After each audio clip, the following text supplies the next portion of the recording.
Conducting a reading for yourself is an important aspect of modern tarot. It may come with challenges, but it offers many benefits for your practice. Independence and self-sufficiency are keywords for the modern tarot reader, and reading for oneself is widely accepted as a fundamental practice. However, it is only a fairly recent development in tarot history. Traditional tarot reading distinguished between the roles of the reader and the querent, excluding the possibility of reading for oneself. Many early, now rather outdated books about the tarot cards discourage this practice, although they fail to explain why.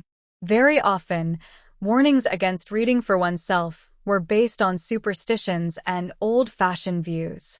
The books were written at a time when people believed destiny was fixed and unchangeable. They were afraid to ask about an unavoidable future without the guidance of an experienced tarot reader. It was thought that a novice reading the cards alone would end up frightened or disturbed. There was also a commonly held belief that only those who possess psychic powers could read the cards effectively. Today, predictive fatalistic readings have been replaced by more constructive interpretations. Querents are far less likely to see themselves as the victims of fate. They come to the tarot with a willing and open mind. Over the years, tarot has changed and developed. People reading for themselves is now a popular practice and fundamental part of the study of tarot. It allows us to practice with various spreads and decks, to work on ourselves and to learn how to relate to situations through the cards. Modern tarot experts regard reading for yourself as an excellent way to hone your skills, but there are a few things to bear in mind.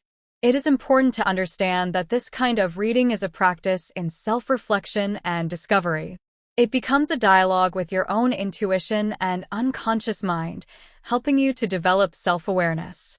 Why read for yourself? Conducting a reading for yourself has a number of advantages. Convenience. A tarot reader may not always be readily available when you need one. By reading for yourself, you can benefit from the knowledge and wisdom of the cards anytime, anywhere, and in any circumstances. Cost.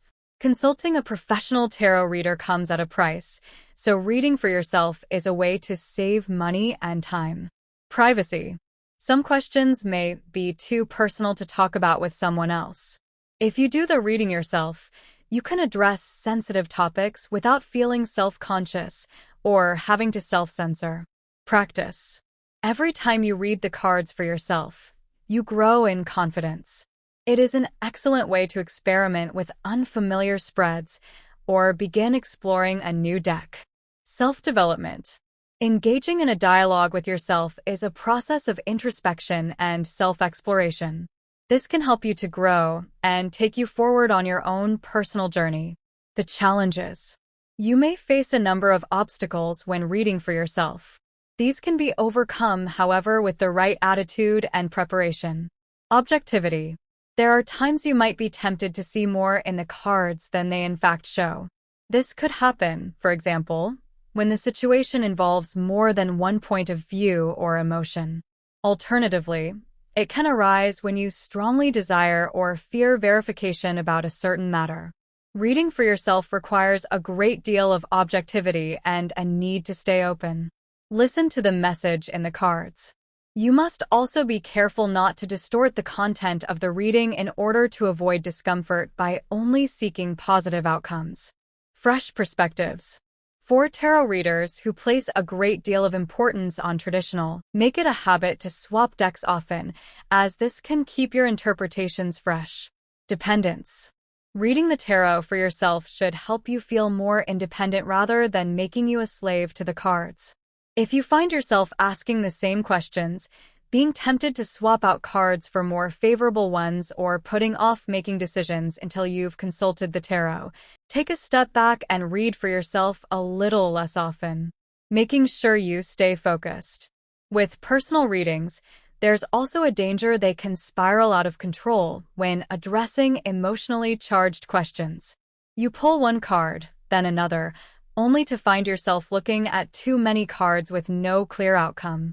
When reading for yourself, it is important to always keep the same focus you have when reading for others. A good way to do this is to write everything down.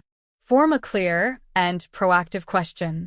Then turn over your card and concisely write down the answer it presents. This is a simple and effective way to stop your mind wandering. It slows you down and enables you to follow one consistent stream of thought, which will lead you to a clearer conclusion. The key is to be aware of the pitfalls so you can avoid them. With this awareness, you can effectively carry out readings on yourself and use them to build your skills and confidence, which in turn will increase your success when you conduct readings for others. Card of the day. One of the easiest ways to practice reading for yourself is to use the card of the day method. Every morning, shuffle your deck, pick one card, and interpret it as an insight into the day ahead.